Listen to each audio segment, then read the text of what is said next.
نماز کے متعلق یہ سبق ہے، بہت دھیان سے سنیے، پہلے نصیحت سن لیجئے کہ ہماری خوش نصیبی یہ ہے کہ ہم خدا کو ایک مانتے ہیں، مگر بد نصیبی یہ ہے کہ خدا کی ایک نہیں مانتے۔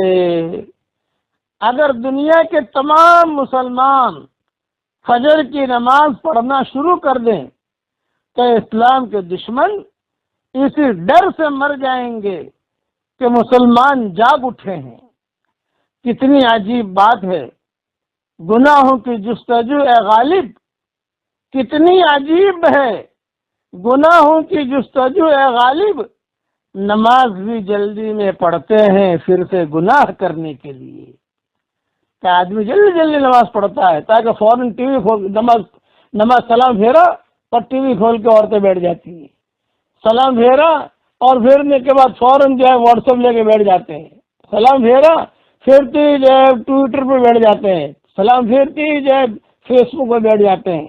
اس کو کہنے والے نے کہا ہے کتنی عجیب ہے گناہوں کی جستجو اے غالب، نماز بھی جلدی میں پڑھتے ہیں پھر سے گناہ کرنے کے لیے۔ ایک نیکی سے انسان پرہیزگار نہیں بنتا، یہ ذہن میں رکھنا، ایک نیکی سے انسان پرہیزگار نہیں بنتا، لیکن ایک گناہ کرنے سے انسان گنہگار ضرور بن جاتا ہے۔ حدیث شریف سنیے، حضور اکرم صلی اللہ علیہ وسلم کا ارشاد ہے کہ سراسر ظلم ہے اور کفر ہے اور نفاق ہے اس شخص کا فعل جو اللہ کے منادی یعنی مؤذن کی آواز سنے اور نماز کو نہ جائے۔ یہ حدیث مسند احمد میں ہے اور طبرانی میں بھی ہے۔ کتنی سخت وعید اور ڈانٹ ہے اس حدیث پاک میں کہ مسلمان سے کام ہو ہی نہیں سکتا۔ دوسری حدیث میں ہے کہ آدمی کی بدبختی اور بدنصیبی کے لیے یہ کافی ہے کہ مؤذن کی آواز سنے اور نماز کو نہ جائے۔ دوسرا قصہ حدیث شریف میں آتا ہے، بلکہ ایک حدیث سن لیجئے، حضور صلی اللہ علیہ وسلم ارشاد فرماتے ہیں کہ میرا دل چاہتا ہے کہ چند جوانوں سے کہوں کہ بہت سا ایندھن اکٹھا کر کے لائیں، پھر میں ان لوگوں کے پاس جاؤں جو بلا عذر کے گھروں میں نماز پڑھ لیتے ہیں اور جا کر ان کے گھروں کو جلا دوں۔ یہ حدیث مسلم شریف میں ہے۔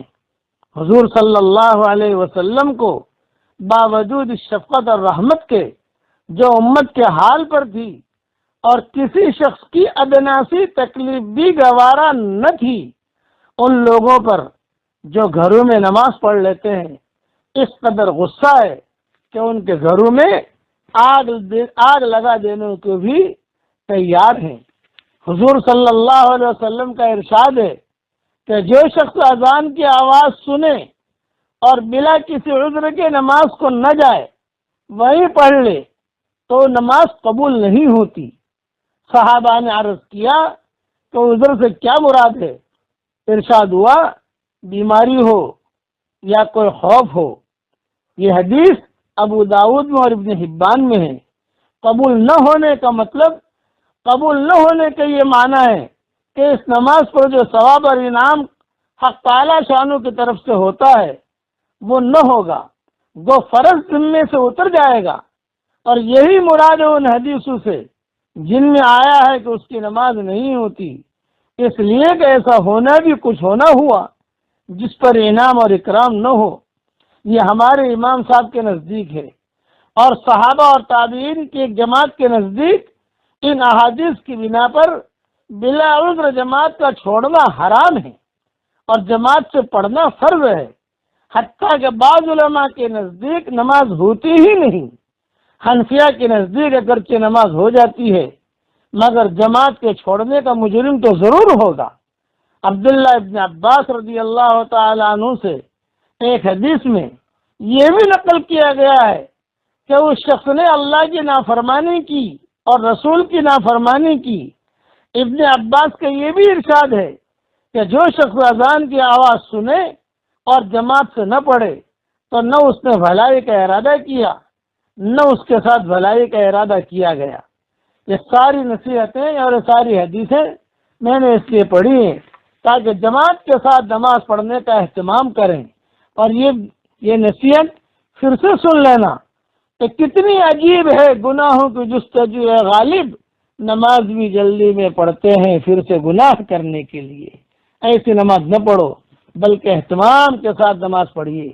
چلیے اب میرے ساتھ ایک جملہ پڑھ لیجئے، لا الہ الا اللہ اللہ اکبر۔ دیکھیں میں نے جملہ پڑھا تو لا الہ الا اللہ تو سیدھا عرش پر پہنچ گیا الحمدللہ، اور اللہ اکبر پڑھا تو آسمان اور زمین کا درمیانی حصہ جو ہے وہ اجر سے اور نور سے میرے لیے بھر گیا۔ یہ حدیث میں ہے، آپ پڑھو گے تو آپ کے لیے بھر جائے گا، 2 مرتبہ پڑھو گے تو 2 مرتبہ بھر جائے گا، 3 مرتبہ پڑھو گے تو 3 مرتبہ بھر جائے گا۔ کتنی بڑی فضیلت ہے، لا الہ الا اللہ۔